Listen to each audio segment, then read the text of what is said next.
Yo, what's up? How's it going? Welcome back to my channel, and this is Houston here, and today it is a really nice weather, and actually I'm gonna get my hair cut a bit because it's a bit long here, and when I get home I'm gonna share with you a super bug that the University of Melbourne has. So I'm gonna see you later.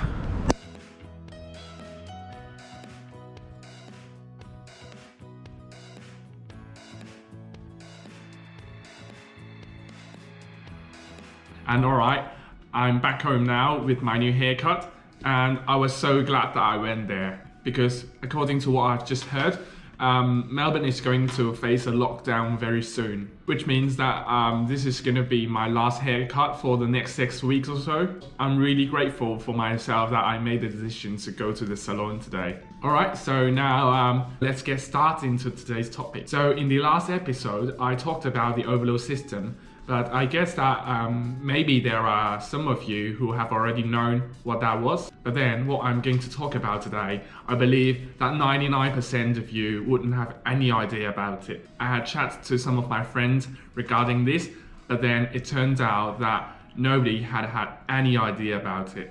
So if you don't want to miss out on this, make sure that you keep watching. So the bug I'm going to talk about today is called CAP, which stands for Community Access Program. So what it gives us is a chance to study any subjects that we like. Yes, that's right.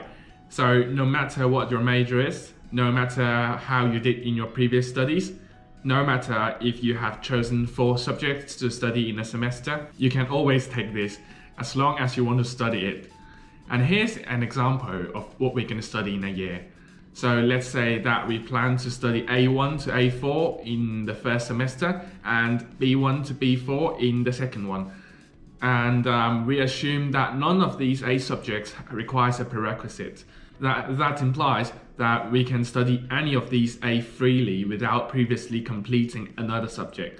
Let's also say that the 4 subjects that we're going to study in the second semester, which are B1 to B4, are available in both semesters, and so we can enroll in these 4 in either semester. So what we're going to do now is to enroll our first 4 subjects A1 to A4 normally. So what that means is that if you're a commerce student, you enroll under the BCom stream, and then if you're an arts student, you enroll under the B Arts stream. Then what we're going to do is to apply for the CAP program for 4 times.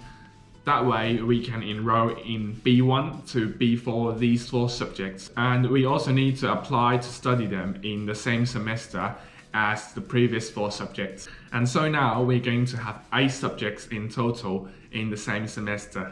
And after all that, our study plan is going to look something like this. And as you can see, there are 2 streams there, the normal major that you have and the Community Access Program and the next column. The reason why we can do this is that this program has nothing to do with overload. So it doesn't matter the number of subjects you have taken in one semester. Next we're going to do something crazy. Still remember what we talked about in the last video regarding the census date? That's right, we're going to withdraw all these subjects that we enroll as CAP by the census date. You will then surprisingly find that they still appear on the LMS, and the new information and updates relating to these subjects can still be seen on LMS. So I discovered this just when the school switched from Blackboard, which is the old one, and to the recent Canvas system. Because back in the old days, you will not be able to see those updates several days after you withdraw the subject.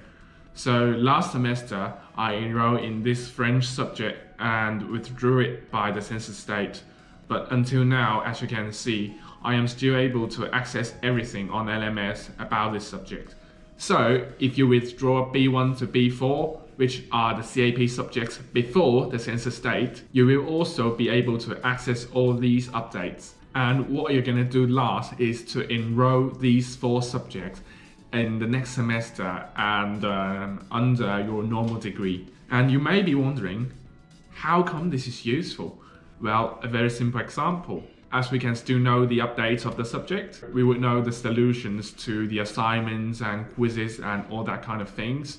And especially for those whose major has a lot of assignments and with fixed answer to it. as opposed to like essay type questions, you will have gained a huge advantage of it. We can download all of them at the end of the semester and use them as the guide towards your study of the same subject in the next semester. And even if they are in 2 different semesters, as long as they're the same subject, all the subject tasks and assignments are going to be almost identical between each semester. So studying the same subjects again in semester 2 is going to be a piece of cake for you.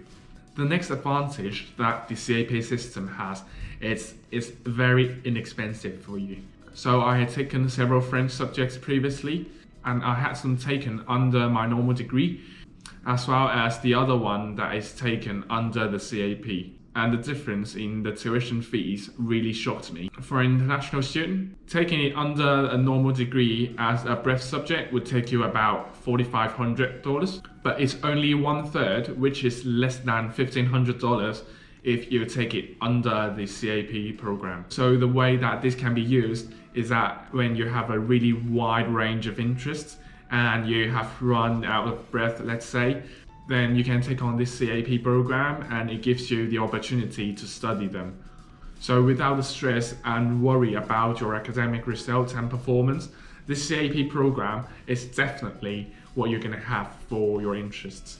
And as this semester it is going to be still online teaching, and as I just said, that all the information can still be accessible after you withdraw the subject. So what that means is that you can actually study these subjects without costing $1 and without the worry about your assignments. So here are the 2 main uses of the CAP program, and I hope that this helps you a lot in deciding what you're going to study and have eased your pressure in choosing different subjects. So if you have discovered any other tricks or some other crazy uses of this program, make sure that you leave them in the comment section. In the next video, I'm going to be sharing with you how to apply this CAP easily.